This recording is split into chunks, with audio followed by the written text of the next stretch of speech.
Everyone, welcome to the next Tyranid Tactica video. Today we are going to be talking about a unit that has solidified itself as a strong contender in most of the lists being developed out there for Tyranids in 9th edition, and that is Tyranid Warriors. So it brings me a lot of joy and excitement to create this Tactica video for you. I'm a huge Tyranid Warrior fan. It is probably hands down my favorite model of the Tyranids faction, and it's actually the model that really drew me to choosing to play Tyranids. Way back when I was 13, I started collecting Tyranids, and then in 2012 is when I really dove back into the hobby and developed my collection. But anyway, I'm very excited because this unit in prior editions has really struggled to perform well on the table and to have a defined role that it excels at. But in 9th edition, Warriors are seeing a lot of love. There's a lot of versatility to them, and they are key in ensuring lots of victories, especially in match play 9th edition. So in this video, we're going to be discussing the tactics, the general role of the Warriors. I'll be talking about the loadouts and Hive Fleet advantages. And then we'll also talk about some minor disadvantages with the Warriors. And then I'm also going to show a sample 2,000 point list and just exactly how the Warriors fit in. I'll give you my mindset behind the Warrior unit inside the list.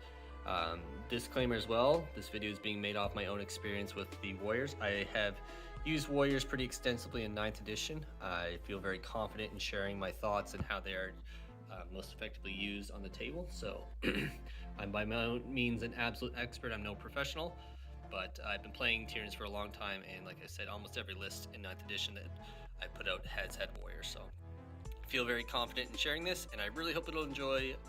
You'll get some enjoyment out of it, and for any newer players, I hope this can help you learn how to fit Warriors in, and also maybe sway your opinion if you're looking to purchase a Warrior unit and look exactly how you want to get them out. So without further ado, let's dive into it. Alright, let's talk about the general role of the Tyranid Warrior.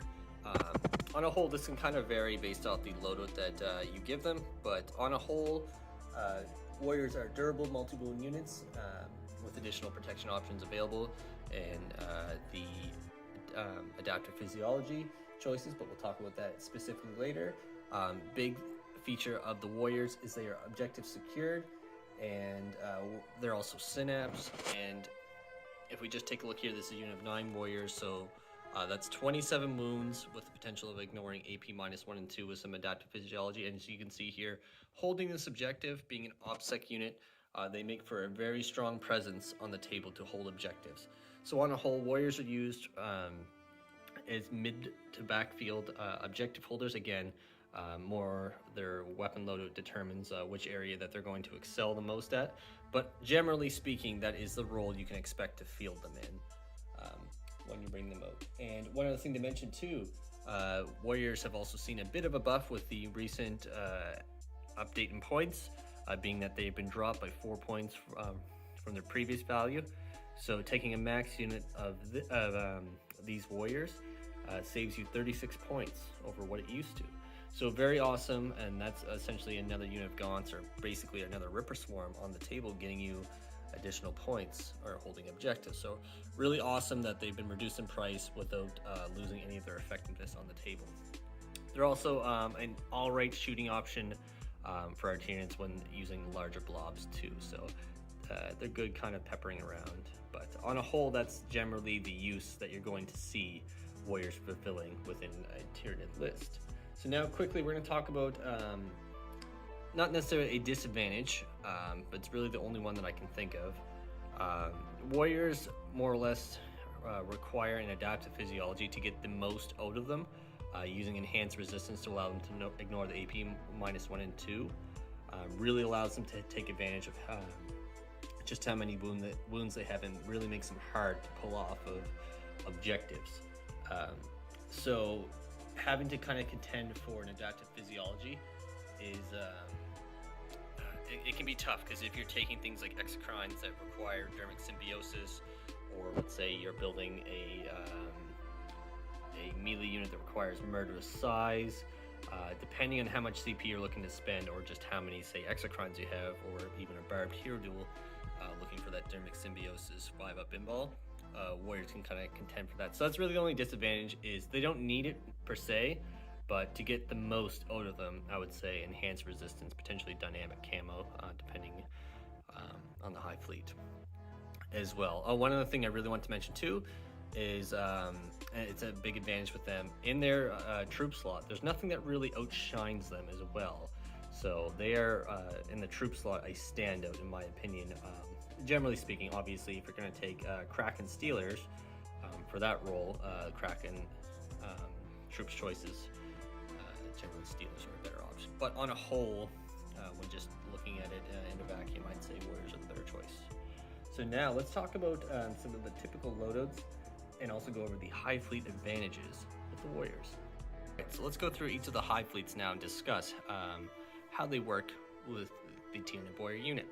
So in my opinion, in my experience, Hive Fleet Leviathan is one of the strongest Hive Fleets when working with Warriors, being that Leviathan gives a 6-up feel no pain when units are within 6 inches of a Synapse creature or are a Synapse creature. Being that Warriors are Synapse, they're going to be giving this buff out and giving it to themselves. So topping that with enhanced resistance in a large unit, you've got, again, 27 wounds with a 6-up feel no pain, OBSEC, just hanging on to objectives. So even for a late game steal with Metabolic Overdrive, Warriors being OBSEC can zip around, grab some objectives, and on a whole, they're going to be hard to take out without a lot of dedicated firepower.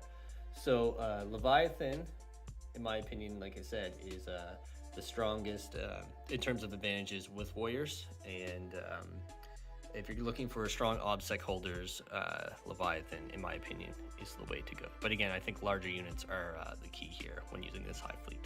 All right, now let's talk about Hive Fleet Jormungandr. I hope I'm saying that right. Someone called me out for it before. I've been butchering that. So if I said it wrong again, I feel pressure and I'm on the spot. But anyway, with this Hive Fleet, Warriors are very strong with this option, in my opinion, as well. Being that they can benefit from the dynamic camo, adaptive physiology, really getting some nice cover saves in addition to having, again, loads and loads of wounds. Shooting loadouts and larger units, in my opinion, are strong for this particular Hive Fleet, and they more excel as mid to backfield holders of objectives when using this Hive Fleet. Next, let's talk about Hive Fleet Behemoth.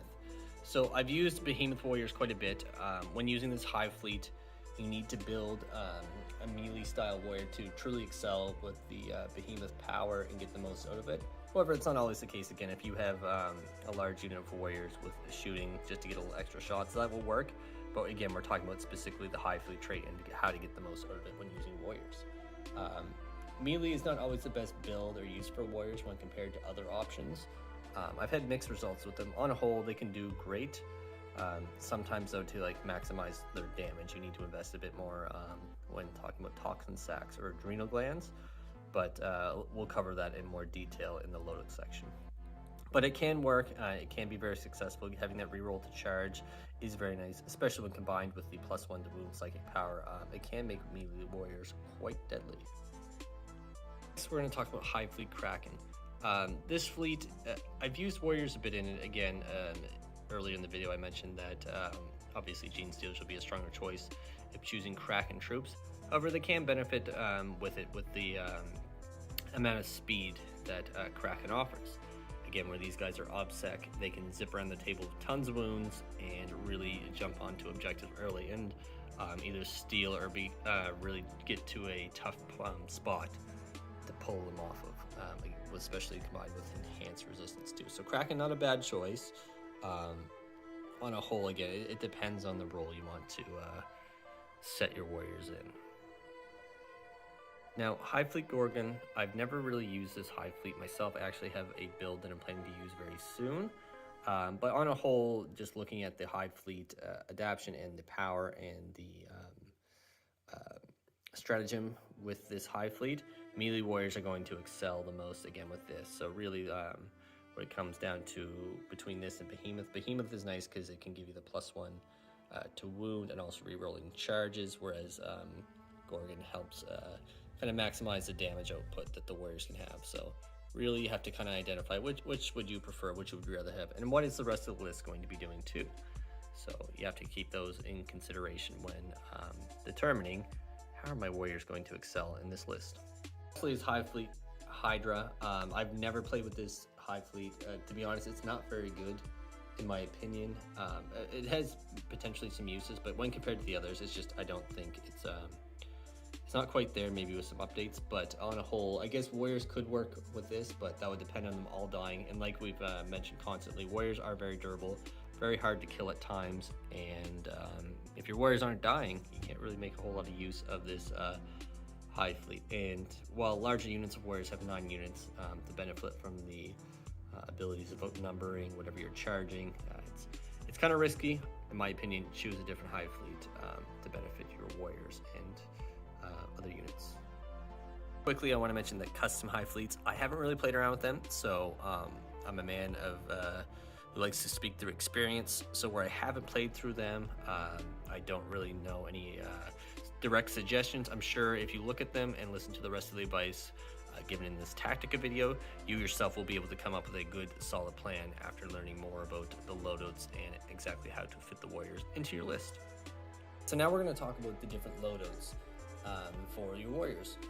So starting out, we're going to talk about, in my opinion, one of the most basic loadouts and common ones to see is the Deathspitter and Scything Talons. This is nice because it offers a moderately okay shooting option, especially when you have a larger unit. The Scything Talons also offer those rerolls of 1 in combat. However, having no AP really does hurt the effectiveness of the warriors, so not really directly used to countercharge or anything like that. The other option for going more kind of bare bones with still having a little bit of shooting options is having the Devourers, but in my opinion, for the points to upgrade to the Deathspitters, it's worth it. More often than not, in the games that I have done this, I've seen results from having the better AP and strength with the Deathspitters. Next, one of the more commonly setups you'll see for warriors is the Deathspitter and Bone Sword combo, or Lash Whip and Bone Sword with the Deathspitter. In my opinion, it kind of depends on how aggressive you want to be with the warriors. I see the Bone Swords as being more of an aggressive tool that you're trying to plan to get the charge off first, get that extra attack and do the damage as it's needed, where the Lash Whip and Bone Sword's more of a counter charge option, where if something does attack, say, a large unit of warriors, you're going to ensure that you're getting those max amount of attacks off. So if for something to charge you, it's potentially can really hurt the unit. And when we're combining the enhanced resistance, you're obviously going to hear me mention that a lot because it's very key on the warriors. It makes it very hard to kill, so there's going to be loads of attacks coming back.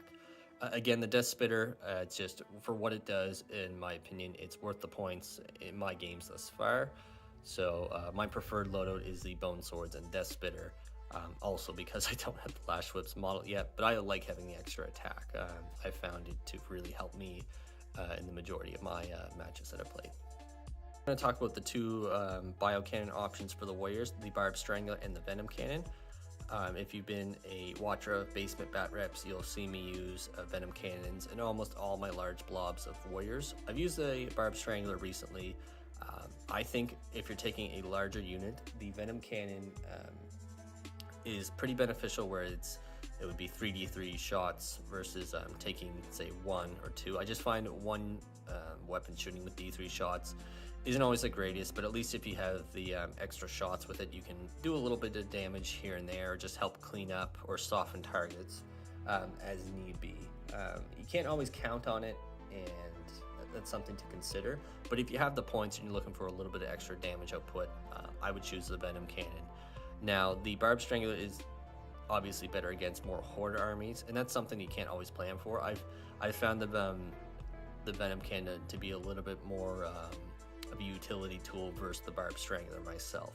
However, having 3 Barbed Stranglers shooting with d6 shots, again, obviously getting more shots if they're shooting at a large unit, as it is blast. I mean, the Venom Cannon is blast too, but you can really maximize how many wounds you're putting out with the Barbed Strangler. So really, again, if you have an opponent that you more commonly face, you'll have to kind of feel that out for yourself. Personally, I have had a lot of use from the Venom Cannons myself. Modeled here, but I'm actually working on unconverting some lictors that I have. I've converted some warriors back when lictor shame was a thing many years ago. into lictors, and they all have Rending Claws and Scything Talons. And that is the other loadout that I use for my melee warriors, which is Rending Claws and Scything Talons. In my opinion, this is the melee build for warriors, especially when you combine that with Toxin Sacks, and it really ensures that your damage out. Because with the Toxin Sacks, it adds 2 damage, or sorry, it put your damage at 2 is what I'm trying to say, and also is AP -4. So you can really put some hurt on units, especially with a large unit of 9 warriors getting the charge off. That's a lot of attacks, a lot of chances to get those 6s, especially if you combine that with Behemoth and the Psychic Power. If you can get that off on them, that unit of warriors can put out quite a bit of hurt. And it's also one of the main cost options for warriors, being that the Scything Talons don't cost anything, and Rending Claws I think are pretty cheap. I can't remember the exact cost, but they're one of the cheaper options for the warriors. Potentially, Adrenal Glands is an option that can be used. In talking about Adrenal Glands and Toxin Sacks, in my opinion, melee warriors is only the really time you want to spend the points, and again, only if you can spare the points. But as mentioned earlier in the video, with the warriors getting the points reduction with the recent FAQ, this allows you to get those extra choices in with them to get them more effective on the table without hurting the rest of your list or taking up points that might have been needed elsewhere.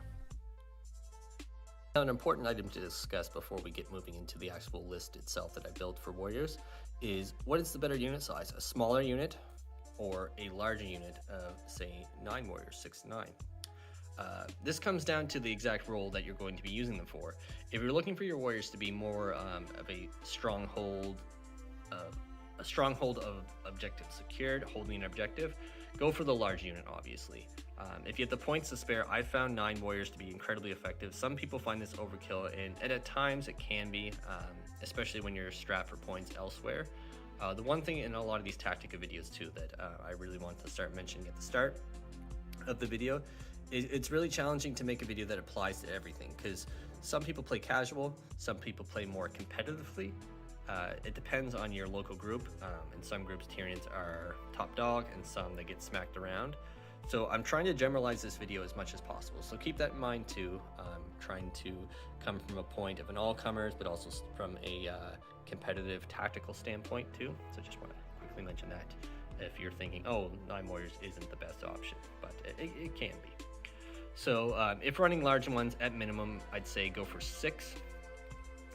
It depends on kind of, like I said, your local meta too. That's always a huge factor when talking about Tactica videos. But I'm an all or nothing kind of guy, and as you know by now, I'm obviously kind of fanboy this unit. But large units like this, they are extremely hard to take off objectives, especially combined with a Leviathan. So if you know that, okay, I want to play a larger unit of warriors, I want them equipped with Deathspitters, Bone Swords, kind of like exactly what I have here, then perhaps Leviathan is a good Hive Fleet that you can plan around, as you'll see soon as I built a Leviathan list to show you. Now, if you have a smaller unit of warriors, you think, okay, what's the role that they're going to fulfill? Their objectives secured, and they are synapse as well. So they're still a good midfield objective holder. Where they're a smaller unit, they're a little bit easier to hide depending on your terrain that you normally play on. But they're good for babysitting other units too. Like if you have certain units that are going to move up the table that might not have synapse, or maybe they just need to be there for a little bit of redundancy while still having the benefit of objective secured too. That's another thing to consider. So a minimum size unit isn't bad, but in my opinion, if you're going to go for a minimum size unit, don't spend a ton of points on the extra weapons, as that can be better spent elsewhere. The amount of shots that you're going to get from a smaller unit, it's not going to be worth the points at the end of the game. But if you're going for a larger unit, consider investing the points, like I said, in Venom cannons potentially, or Deathspitters. I mean, 9 warriors pumping out 18 strength 5 AP -1 shots. It's bound to do something. I say bound to, but it's tough, especially against Marines too. It's not going to do a crazy amount of damage, but often I found it's enough to soften up targets or do a little bit of cleanup as needed. Or even weaken something for then your Hive Guard to decide, okay, I'm going to finish that off. Or if you get some good rolls with your Venom cannons, maybe they can damage something enough that you don't have to focus your other heavier units on that. Anyway, you get what I'm saying with that. So the question of, is larger units better or smaller units better? It comes down to the exact role that you're going to use the warriors for. on the table itself. So to summarize again quickly, good for synapse, large, smaller units this is, and good for obviously the objective secured. Over this way, larger units are good for being a little bit more aggressive while also having a huge footprint of objective secure that is very hard to remove without a lot of focus. Now, I'm sure one or two of you has probably asked this and are wondering about it. Is the Tyranid Prime necessary with Warriors? When should I bring a Tyranid Prime? Is it needed for large units? Is it needed for small units? What's the deal? So in my experience thus far, the Tyranid Prime is not always necessary when running Warriors. So a lot of people think, okay, I got my Warriors, I have a large unit, I need to bring the Prime to ensure that they do something. Again, that's not always the case. In my experience thus far, I bring a Prime when I want to spend the points elsewhere and I'm looking for a cheap HQ option that will benefit my Warriors. I take the Prime. It's nice too that he can kind of hide around. He's bonus synapse, and as you're about to see in the Leviathan list, I enjoy the Prime because, excuse me, again, he's giving out that 6-up feel no pain bonus. He can kind of float behind the Warriors, giving them a buff, plus extend over and maybe gives the feel no pain to a unit of Termagants that's holding an objective with the Warriors on the other side. So there's some flexibility with that.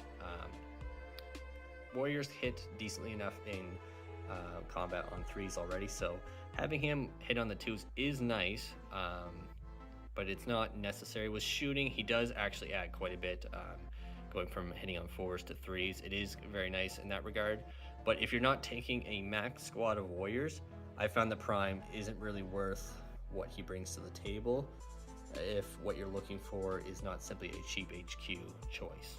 If you're looking for something to be effective on the table itself, plus give it a strong buff, smaller units of Warriors aren't really going to benefit and your points can be better spent elsewhere. So, moral of the story, is the Prime required for units of Warriors? The answer, in my opinion, is no, but he does have his place, but it doesn't depend on the Warriors, it depends on the rest of the list, in my opinion. Alright everyone, so here is a 2,000 point list that I'm going to give you a look at.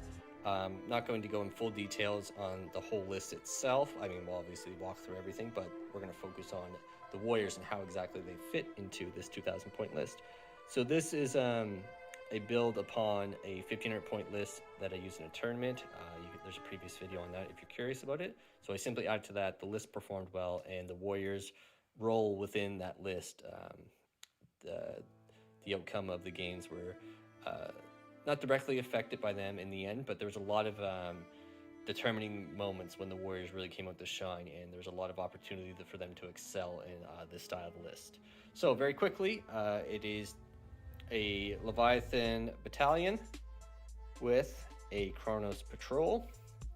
In the HQ slot, we have a Malanthrope Prime, Neurothrope, 6 Zoanthropes, Lictor, 3 Termagant units of 10, 2 Tyranofexes with Acid Spray, and Adrenal Glands for some extra movement, and then a Northrop, 5 Hive Guard, 3 Rippers, Lictor, and a Exocrine.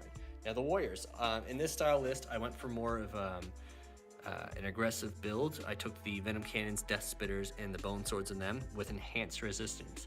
So my role for the Warriors here is to take the midfield early and grab an objective that my opponent will have a hard time taking, with the Tyranofexes and Malanthrope either holding off the center of the table or the opposite flank. So between these guys and them, I'm going to be focusing on 2 separate flanks, and they're going to play off one another as well.